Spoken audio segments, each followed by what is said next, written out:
Assalamu alaikum, dear viewers and my students. Welcome to Know Now with Rabia. As you know, in last video we talked about how to learn the 12 tenses of English, जो कि हमारी public sector में specially एक बहुत ही बड़ा task समझा जाता है, because it's I understand that it's the basic to read, write and learn English.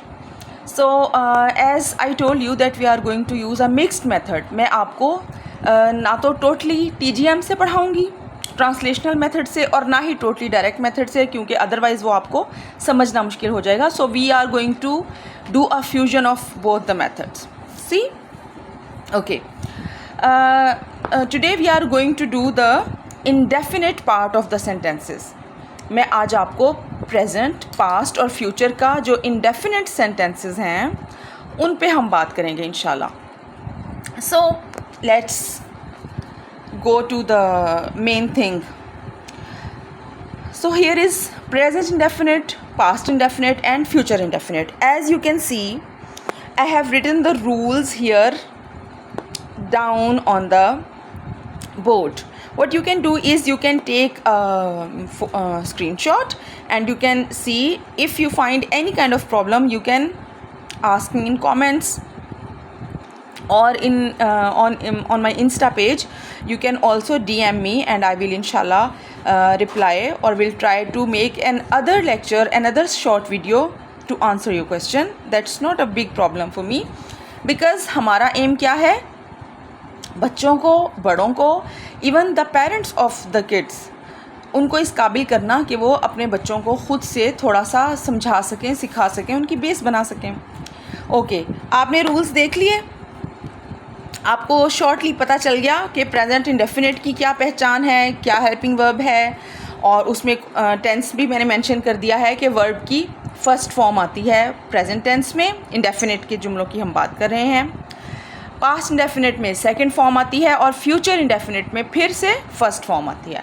Okay, so first of all we'll talk about present indefinite tense. Very simple. इस tense में हम बात करते हैं कि हम अभी हाल में क्या कर रहे हैं. I read newspaper. ठीक है, आई रीड न्यूज़पेपर यानी कि मैं अभी न्यूज़पेपर पढ़ रहा हूँ या मैं न्यूज़पेपर पढ़ता हूँ. हम इस वक्त की बात कर रहे हैं. They do not watch TV. as you see, I mentioned the helping verb. So in negative sentences we use do does. So they do not watch TV. Then comes the tricky part. He goes to school. As I mentioned in my rules that with third person singular we use s or es. हम s या es को add करते हैं verb की first form के साथ first person singular में, third person singular में. He goes to school. But when we make a negative or an interrogative sentence, we simply remove that S and E S and use it with the do.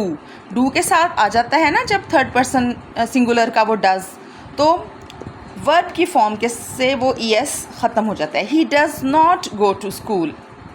And again you can make the interrogative yourself. Do they watch T we.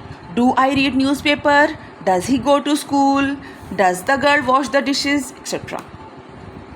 Here comes the past tense. Past tense आपने rules देखे, आप screenshot लेके या दोबारा से video देख के भी इसको पढ़ सकते हैं और फिर मुझसे डिस्कस भी कर सकते हैं in the comment. You can ask questions whatever query you have.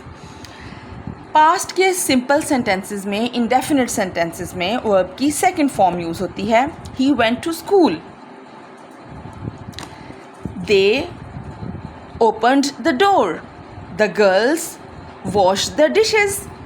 But when we became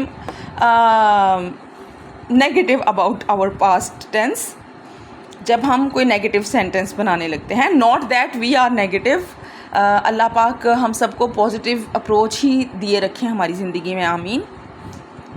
जब हम नेगेटिव सेंटेंसेस बनाने लगते हैं, I mention the helping verb did here. So what we do is we use did, और interactive में भी did ही use होता है. He did not go to school.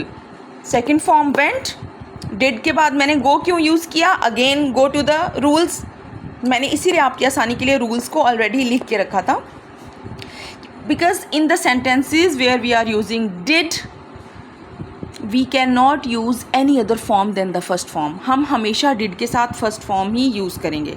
So he did not go to school. Did I drop the parcel. Did the boy commit a crime. Did I open another shop, etc. फिर हम चलते हैं future की तरफ. Future in definite tense.